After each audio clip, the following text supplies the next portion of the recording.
Santos TV apresenta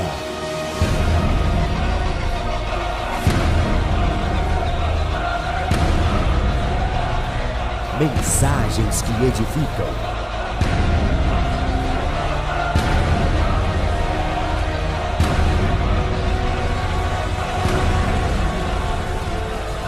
Com o apóstolo Paulo Rebelo.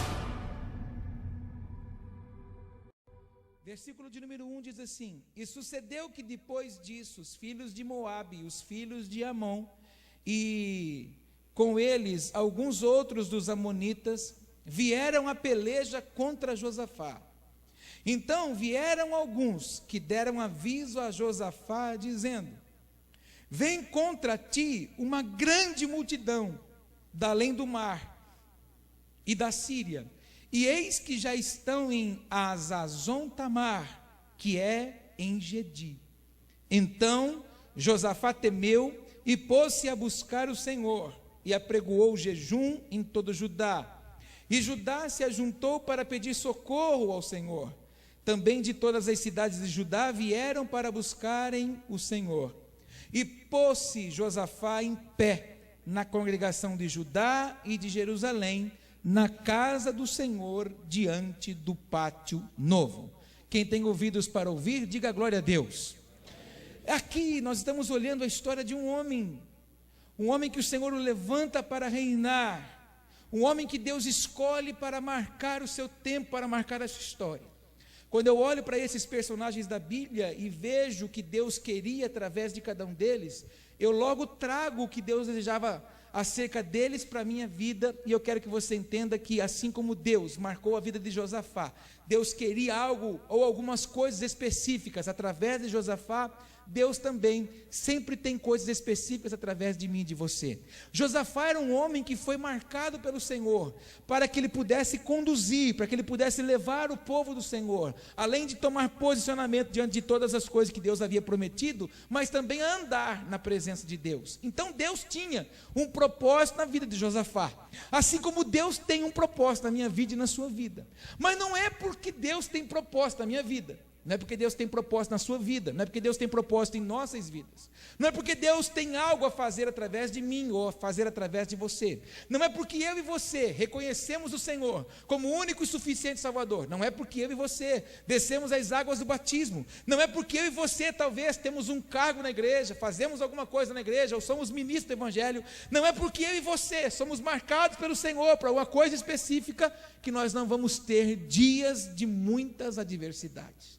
Quando nós começamos a ler esse texto, no versículo de número 1, 2 e 3, nós vemos que a má notícia foi anunciada, a má notícia foi lançada aos ouvidos de Josafá. A má notícia foi chegada de que um exército muito grande vinha para posicionar-se contra a Josafá e todo o seu reino. Assim muitas vezes sou eu e você. Às vezes nós estamos focados num propósito, focados num objetivo, estamos pela palavra do Senhor para alcançar os anseios do Pai, estamos nos preparando para tocar, para se posicionar, para avançar, para conquistar, para pregoar o reino, e logo vem a má notícia. Essa má notícia não é apenas um exército que vem, mas é um alvoroço que surge, uma adversidade, uma ausência, uma falta de recurso que muitas vezes assola a mim e a você. Nós precisamos entender que a nossa maturidade em Deus vai nos fazer prosperar, a nossa maturidade em Deus vai nos fazer crescer, a nossa maturidade em Deus vai denotar como nós vamos nos posicionar, a nossa maturidade em Deus vai nos fazer a se mover na presença do Espírito Santo, e não pela precipitação, pela ansiedade, pela murmuração, pelo fracasso, pela confissão, como é o que o nosso adversário deseja que eu e você façamos. Se você olhar claramente esse texto comigo, aonde nós lemos um pouquinho mais adiante, quando nós começamos a ler o versículo 3, diz assim: Então Josafá temeu. Então por um leve momento Josafá, que era um homem escolhido, Josafá que era um homem que Deus tinha proposto, Josafá que era um homem que Deus havia separado, Josafá era um homem que Deus havia dado direcionamentos para que ele pudesse levar o povo, ele por um leve momento temeu. Assim também somos nós. Às vezes uma situação vem, eu e você temos a tendência de ter medo. E o que nós precisamos aprender, que a nossa maturidade em Deus, em saber quem Deus é na minha vida, quem Deus é na sua vida, quem Deus é em nossas vidas, vai nos fazer a ter posicionamentos corretos. Quando nós olhamos para esse texto, ele temeu. Ele teve um medo terrível, porque era um exército aparentemente muito maior do que o exército que ele possuía. Era, na verdade, uma junção de povos que vinham para atacá-lo. E, naturalmente, o medo produz uma tormenta terrível. Além de produzir uma tormenta, o medo traz pânico. E quando o medo traz um pânico, a gente passa a não ouvir mais, não acreditar mais, a gente começa a não dar mais a atenção às coisas que Deus havia dito, ou aquelas palavras que você ouviu em alguns outros cultos, você esquece tudo, porque o medo vai gerar com que você entre num cativeiro. Nós entrando num cativeiro, nós não conseguimos levantar muralhas de proteção, fortalezas, mecanismos de defesa, para que o nosso aniversário não se levante. E é isso que nós precisamos entender. O desespero, ele pode bater a nossa porta, mas ele não pode entrar. Você precisa saber, e sair daqui certo hoje, de que a sua vida vai ter sim muitos ciclos de adversidades, muitos ciclos de lutas constantes, muitos ciclos de guerra. E não adianta nada você bater no peito, que você fala assim: ah, Senhor, como é que pode? Eu sou eleito, eu sou escolhido. Mas é justamente nessa hora das adversidades que a minha fé e a sua tem que sair da posição de um grão de mostarda, e ela tem que crescer. Chega de nós termos fé do tamanho de um grão de mostarda. Nós temos que semear essa mostarda. Nós temos que pegar essa semente e permitir que ela morra. A semente da mostarda morre e ela se torna a maior hortaliça. Ela se torna uma árvore onde é pouso para pássaros. Tudo que Deus quer é que eu e você tenham uma convicção plena daquilo que Ele disse, daquilo que Ele direcionou, daquilo que Ele instruiu e o que Ele prometeu acerca de você. Eu olho para esse texto e quando vejo que ele temeu, eu vejo que logo na sequência, a maturidade que ele tinha, o conhecimento que ele tinha acerca do próprio Deus, de quem Deus era para ele, fez com que ele se posicionasse da forma correta. Talvez, não sei se é o seu caso, mas o Espírito Santo de Deus me ministrou demais, que é tempo e hora de alguns de nós, ou todos nós, nos posicionarmos como um verdadeiro filho de Deus. Nós não podemos mais andar mediante o sopro da situação, mediante o sopro da adversidade. Nós não podemos mais recuar. Você está num caminho que só tem ida, não tem mais volta. Fala isso para o teu irmão. Você está num caminho que só tem ida e não tem mais volta. E tudo que nós precisamos fazer é se posicionar, mas se posicionar na condição certa. Tudo que nós temos que fazer é se posicionar da forma correta, sem precipitação, sem murmuração, sem, na verdade, uma dependência, porque eu preciso que algo seja solucionado. Eu vou me posicionar porque eu sei que é assim que Deus faz. Eu vou me posicionar porque eu sei que é dessa forma que Deus trabalha. Algum tempo atrás eu ministrei aqui uma palavra acerca da multiplicação dos pães e dos peixes, que Jesus, quando vê aquele alvoroço todo que estava, Jesus chama os discípulos e fala o que para eles? Separa eles, ajunta eles de 50 em 50 e de 100 em 100. Tudo que o Senhor estava pedindo para eles naquela hora era o que? Posicionamento. Tudo que Deus estava querendo deles era que houvesse ordem. Tudo que o Senhor estava querendo deles naquela hora é que eles estivessem atentos. O milagre só veio depois que houve posicionamento. Declara isso comigo: o milagre só vem depois que acontece posicionamento. Talvez o que você está precisando fazer é se posicionar em cima de uma palavra. Talvez o que nós estamos precisando fazer é se posicionar em cima de uma palavra.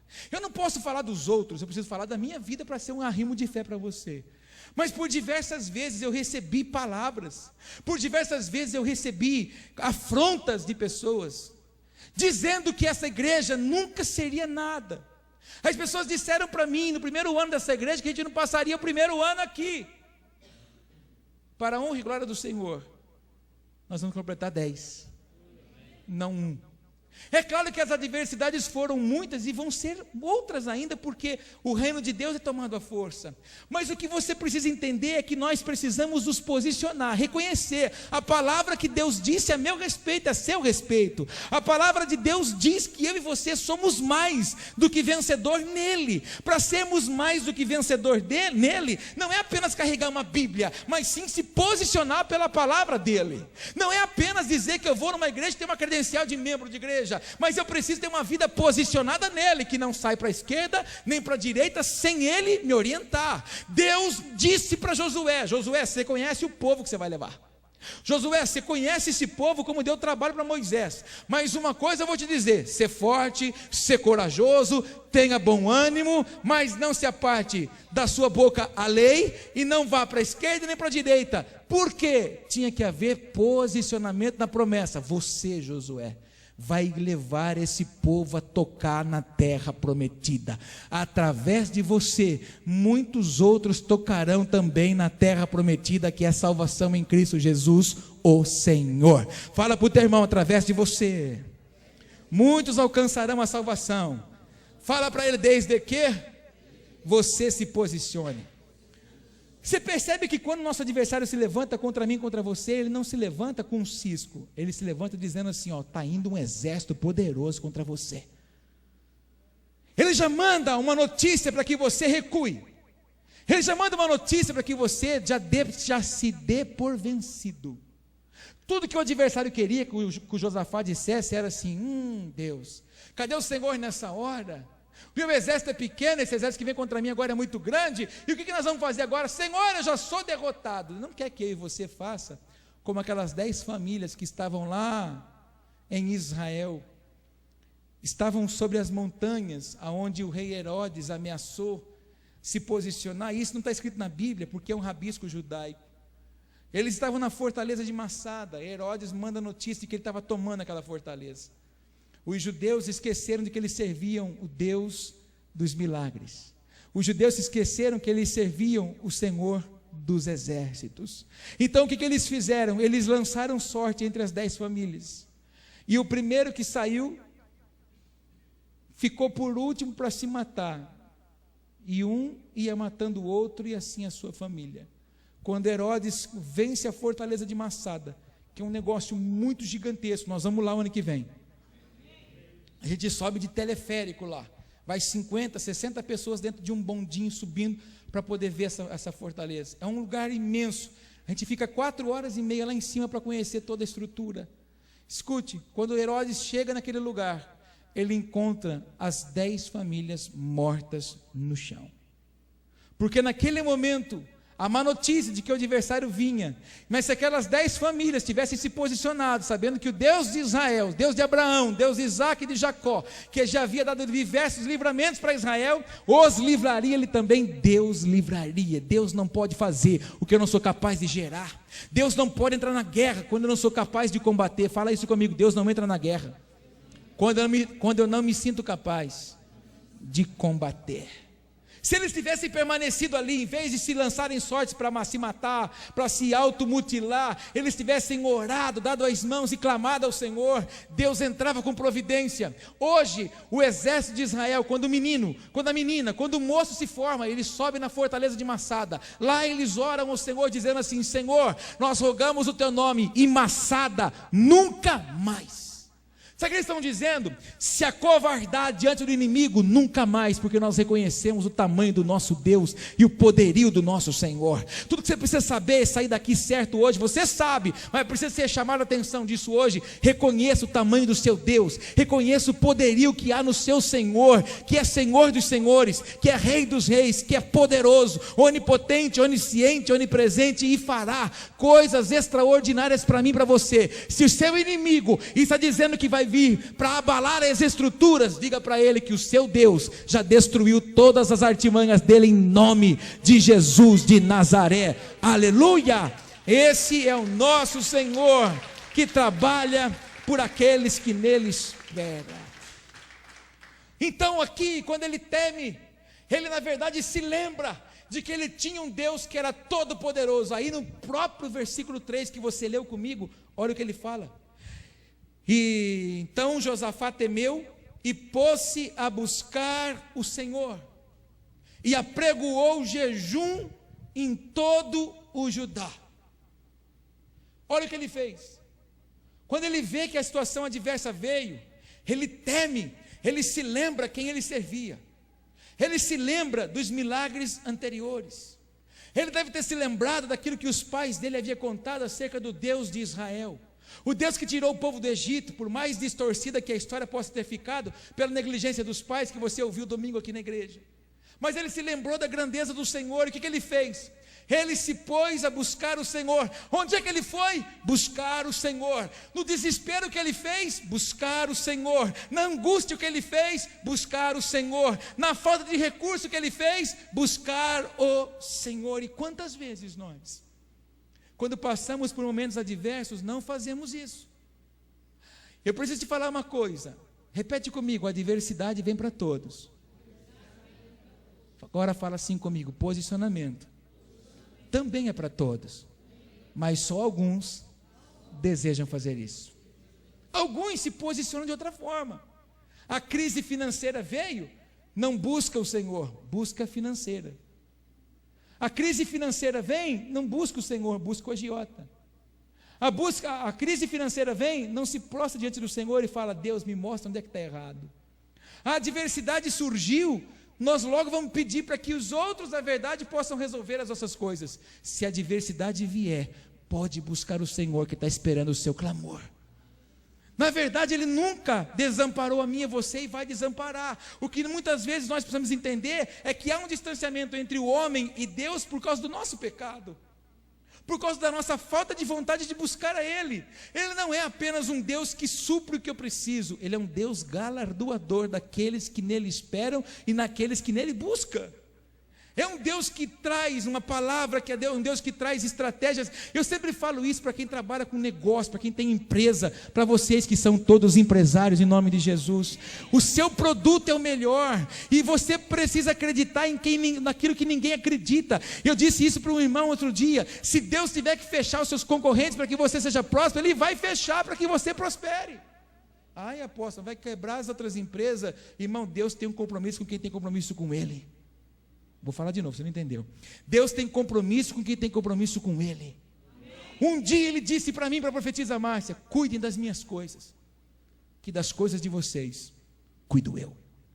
Um dia houve um desespero em mim, Cristiano, porque eu tinha entregado a minha função profissional, não tinha mais salário, e aí nós tínhamos um cadernão de contas cheio de carnê. Além dos carnês da minha casa tinha as contas da igreja, que elas são fixas todos os meses. E num dia teve um desespero que tomou conta de mim. E eu me lembro como se fosse hoje, foi na mesa da cozinha da minha casa. Eu botei aquele caderno lá e disse: Márcia, meu Deus do céu. Ela disse assim, com toda a sabedoria, porque a Bíblia diz que a mulher sábia edifica. Repete comigo: a sábia edifica. Diga comigo: a tola destrói. Então o sucesso de uma casa não é o homem, o sucesso de uma casa é a mulher. O homem, ele é provedor e cobre com a oração. A mulher é aquela que vai edificar. Se você não vê sucesso numa casa, é porque a mulher não é sábia. Mas não é o assunto isso aqui hoje. Volte para cá. Naquele momento ela disse assim: Paulo, nós temos uma palavra. Eu disse: Márcia. Ela falou assim: Paulo, nós temos uma palavra. Dá aqui sua mão. Coloque a sua mão em cima do caderno comigo, nós vamos orar agora. E aí nós fizemos lembrar do Senhor, daquilo que Ele havia falado acerca da nossa vida, da onde Ele nos levaria, o que Ele faria através de nós, quando nós escolhemos a renunciar a nossa vida e servir a Ele totalmente. Quer dizer então que vocês nunca mais tiveram problemas? Temos todos os dias, mas nós sabemos a quem nós servimos. Se nós os desesperarmos, se nós os apavorarmos, nós não vamos ouvir o Senhor. Se nós os angustiarmos, nós estamos fechando a porta da revelação. Fala isso comigo agora: se eu me angustiar, eu vou fechar a porta da revelação. Aí o que você vai aprender no culto? Você vai vir no culto, você só vai ter informação. Porque quem anda na presença de Deus, quem vive na presença de Deus, tem a revelação. Quem visita a presença de Deus só tem informação. Então, para que você tenha revelação das coisas de Deus, nós não podemos nos angustiar, porque o que vai chamar a atenção do Senhor não é um coração angustiado, mas um coração contrito, quebrantado, e aí você vai ser cheio da revelação. E o que Ele quer que nós façamos? Que nós nos prostremos a Ele, que nós nos humilhemos a Ele. Eu falei domingo aqui, quando eu falei, e eu percebi que alguns irmãozinhos fez uma cara de limão, quando eu falei, mas irmão, eu não posso fazer campanha aqui na igreja, para falar você parar de sofrer. Eu não posso fazer uma campanha aqui para acabar com o seu problema, porque é o seu sofrimento, porque é o seu problema que faz com que você se torne melhor e perfeito na presença de Deus. Porque na verdade, irmão, o Paulo declarou isso: Senhor, uma coisa só me serve, a tua graça me basta. Irmãos, ele declarou que quando ele estava fraco, era aí que ele estava forte. As adversidades nos levam mais próximos de Deus, só que a adversidade também mostra o tamanho da nossa maturidade. Fala isso para o teu irmão, a nossa adversidade mostra o tamanho da nossa maturidade. Tem gente que tem tamanhão, de gente que come ossobuco, o pastor João que gosta de comer ossobuco, mas tem gente que tem tamanhão, que come ossobuco, mas tem tamanho só, porque se der ossobuco ele engasga. Ele ainda está tomando Danoninho, Yakult, só coisinha líquida. Tem tamanho, mas não tem maturidade. Não adianta nada a gente ter um tamanhão e não ter maturidade. Eu preciso te contar uma coisa: o meu adversário, o seu, não vai recuar pelo tamanho da nossa Bíblia, nem pela editora que ela é, e nem se ela é de estudo para pai, para filho, para avô, para tio, para sei lá para o que mais. O nosso adversário vai recuar pela maturidade que eu e você temos no Senhor, reconhecendo quem Ele é. Agora, você percebeu, irmão, que a cada culto que passa, o crente sempre quer uma palavra que possa consolar o coração dele? Por quê? Porque ele não anda numa atmosfera de revelação, ele só anda numa atmosfera de informação. Se o Josafá estivesse andando numa atmosfera de informação, ele tinha corrido, irmão, ele tinha se desesperado, entregado os pontos loguinho. Mas ele andava numa atmosfera de revelação, ele sabia quem era o Senhor, então ele faz o quê? Se põe a buscar o Senhor. E o que me chama a atenção na vida desse homem é o que ele faz agora. E apregoou um jejum em todo Judá. Ele falou assim: espera um pouquinho, se esse povo tiver com visão carnal, eles vão debandar na peleja. Se esse povo estiver andando, olhando pelas coisas naturais, eles vão ser enfraquecidos, eles serão problemas para mim. É hora de nós levantarmos um jejum, matar a nossa carne e ativar o nosso espírito. Para quê? Para lá na frente ele proclamar: crede no Senhor vosso Deus e nos seus profetas, para que prospere. Como é que a pessoa ia acreditar em Deus e acreditar nos seus profetas, sabendo que o exército inimigo vinha vindo? Só pode entender que vai vencer mesmo que a adversidade vem, quando se está numa atmosfera de espírito. Foi o que Josafá fez, apregoou um jejum, quebrou, destruiu a naturalidade. Faz uma carinha de ursinho de pelúcia e fala para o teu irmão: está na hora de quebrar a naturalidade.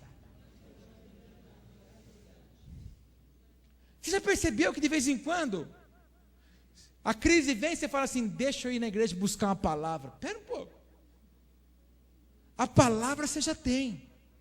O que você tem que fazer é entrar debaixo da revelação, para saber qual é a sua posição naquela hora. Esperar, atacar, falar, recuar, se calar. A gente falava isso aqui na intercessão, quando o Senhor disse para o povo de Jericó, para cercar Jericó, o Senhor conhecia o tamanho da língua deles. O Senhor sabia que eles eram murmurador. A largura da muralha não era que nem a minha largura estrutural, era a largura de 2 carros. Um carro passava e o outro vinha, a largura da muralha de Jericó. E o Senhor falou o quê? Cerca essa cidade 7 dias, de boca fechada. No 7º dia se cercam 7 vezes. Na última volta, quando eu falar, vocês gritam e tocam as buzinas, os adufes e assim por diante. Por que, irmão? Existem... fala para o teu irmão, tem uma revelação para você agora. Talvez a muralha que você está enfrentando que não tem caído é porque você tem falado muito. Essa muralha que você tem que enfrentar agora, você tem que ficar de boca fechada. Para de falar um pouco. Para de ficar dando pitaco onde Deus não pediu para você falar nada, irmão. Você fica de boca fechada. Só a minha revelação, só vai na minha instrução, que na hora certa a muralha cai. O que você quer falar para Deus, fala assim: Deus, coloca dinamite aqui. Não é na dinamite, é no seu grito que vai cair, mas na hora certa. Se eu falava glória a Deus, eu batia palma, irmão. Pelo amor de Deus.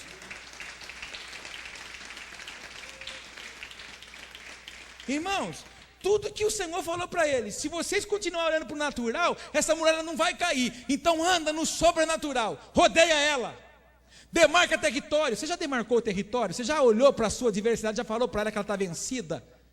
Agora rodeia ela, mas fica quietinho, marca ela, fica de boca. Ai, apóstolo, o problema é isso, eu tenho uma boca que eu não aguento, a minha língua não tem osso. A de Jesus tinha. Quando Jesus estava apanhando, humilhado, ele não falou nada, ele ficou quietinho. A Bíblia fala que ele foi ao matadouro como ovelha muda. E se nós somos cristãos, pequenos cristos, que cristão é ser pequeno Cristo aqui na terra.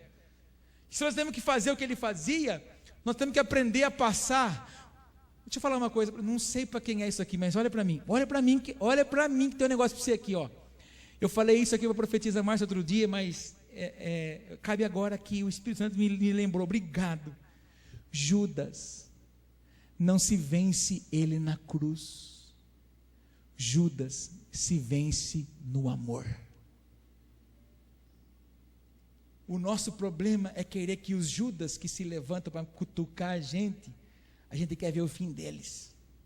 Jesus não ensinou isso. Jesus não quis o fim do Judas, Jesus quis amar o Judas, ele deu um beijo no Judas.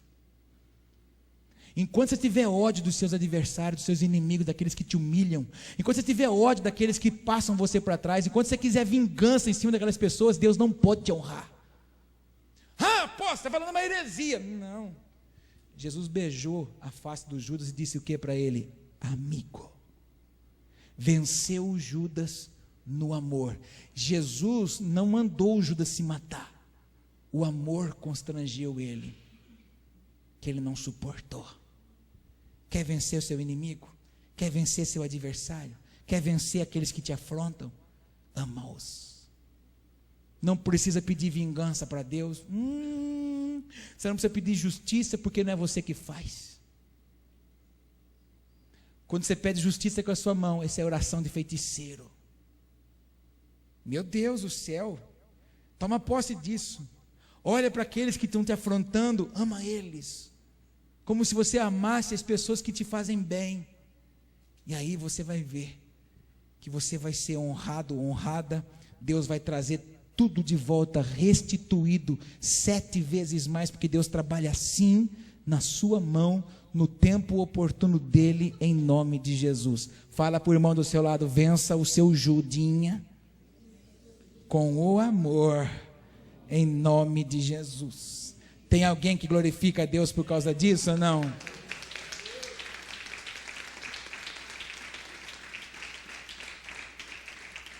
Porque eu vou chegar lá, vou estourar tudo. Vai estourar o quê?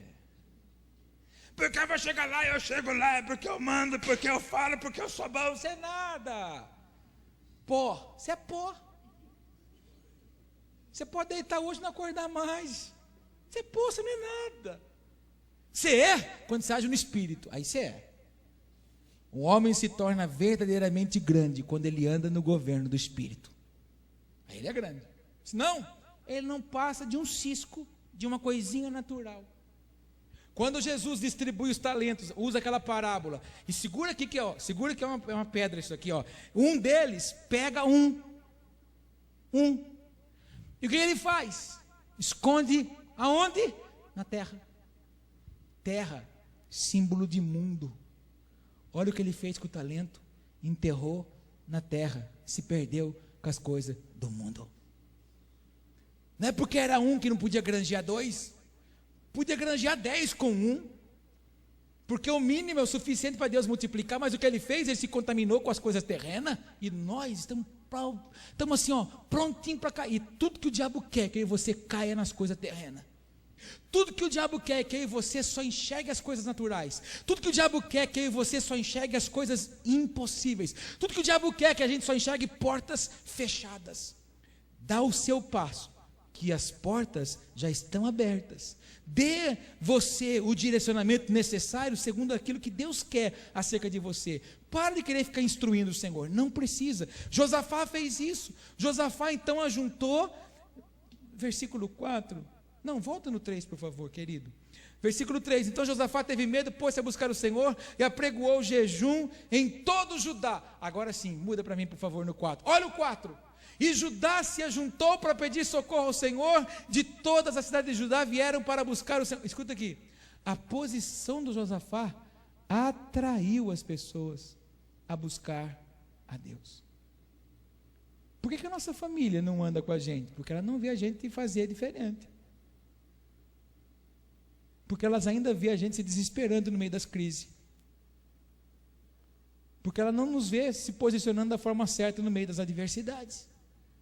Porque a gente fala com eles coisa que na verdade eles não poderiam ouvir da nossa boca. Mas a posição de Josafá foi apregoar um jejum. A posição de Josafá foi buscar o Senhor. Então, todos os moradores entenderam que só havia um socorro. Não era na irmã Doquim, nem na irmã Catarina, nem no irmão Tibúrcio. Era no Senhor. Então, todos os moradores de Judá e de Jerusalém vieram buscar ao Senhor. E olha que lindo o versículo 5 que a gente termina aqui. Diga aleluia. 5, olha que lindo. Josafá pôs-se em pé na congregação de Judá e de Jerusalém. Aonde, irmão? Na casa da irmã que revela? Na casa do Senhor. Diante do átrio novo. Josafá falou assim, espera um pouquinho, se existe um lugar aonde nós temos que nos prostrar, e se existe um lugar que aonde a revelação virá, é na casa do nosso Pai. Se existe um lugar que você possa orar, é aos pés do Senhor. Se existe um lugar onde você pode se humilhar, é aos pés do Senhor. Se existe um lugar onde você pode suplicar, é aos pés do Senhor. E eu amo essa passagem da mulher sunamita, que o menino morreu, e ela não fala nada para ninguém, a não ser colocar o menino deitado na cama, e vai buscar respostas no Senhor. O profeta vê que ela vem buscar resposta, ele manda auxiliar. Quando o auxiliar chega, pergunta para ela, vai bem? Ela olha para ele e fala, tudo vai bem. Mas quando ela chega diante do profeta, o símbolo da presença de Deus, ela se prostra e ali ela se desfalece, porque ali ela sabia que era a fonte. Deus está desejoso que eu e você vá buscar a água pura da fonte. Deus quer que eu e você busque somente a Ele na fonte. Repete comigo, ciclos de adversidade. Diga agora, ciclo de posicionamento. Quando tudo isso vem, quando você se posiciona da forma certa, para a gente encerrar definitivamente, veja comigo, por favor, versículo de número 14. Quando você encontrar o versículo 14, você diga aleluia. Então veio o Espírito do Senhor no meio da congregação sobre Jaziel, filho de Zacarias, filho de Benaias, filho de Jeiel, filho de Matanias, levita dos filhos de Asaf. E Jaziel disse, dai ouvidos todo, ó Judá, e vós, moradores de Jerusalém, e tu, ó rei Josafá, assim o Senhor vos diz, não temais, nem vos assusteis, por causa desta grande multidão, pois a peleja não é vossa, senão de Deus. Amanhã descereis contra eles, eis que sobem pela ladeira de Ziz, e os achareis no fim do vale, diante do deserto de Jeruel. Nesta peleja não tereis de pelejar, parai, está em pé, e vede a salvação do Senhor para convosco, ó Judá e Jerusalém. Não temais, nem vos assusteis, amanhã saí-lhes ao encontro, porque o Senhor será convosco. Quem tem ouvidos para ouvir, diga aleluia. Aqui está a resposta do posicionamento correto. Quando a gente se posiciona em Deus, o que acontece? A resposta veio. O que Deus falou? Olha, essa peleja não é de vocês, é minha. Só uma coisa vocês vão fazer, acorda bem cedo e sai. Mas esteja numa posição, qual é? De guerra, não de prostração. O Senhor podia ter falado para eles assim, ó, eu pelejo, fica aí tomando a Coca-Cola e comendo coco ralado.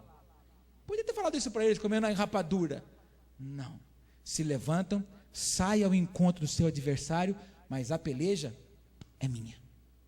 Havia necessidade de um posicionamento daquele povo, havia necessidade deles colocarem-se na posição de guerra, e o Senhor entraria em providência. Por que nós não podemos pegar muitas vezes esse texto, e a gente muitas vezes fala para os outros isso: olha, pastor Elaine, nessa peleja sua, viu? Não, eu sei que peleja não, é Deus que peleja. A gente fala isso para os outros, mas será que a pessoa está se posicionando da forma certa? Você viu que a adversidade vem, mas para que a adversidade passe, tem que haver posicionamento. Irmão, aí você pode liberar essa palavra na vida de alguém. Se ela não se posiciona, a tempestade não vai passar. Se você conhece alguém que a tempestade não tem passado, para essa pessoa tem faltado posicionamento. Para nós, o posicionamento está apresentado hoje, e nós vamos nos posicionar, e o nosso adversário vai recuar, porque a peleja, disse o Senhor, não é nossa, é dele, mas temos que estar em pé. Então veste a sua armadura e vamos para a peleja, em nome de Jesus. Vamos orar, irmãos? Se você puder, aplauda o Senhor mais uma vez, em nome de Jesus.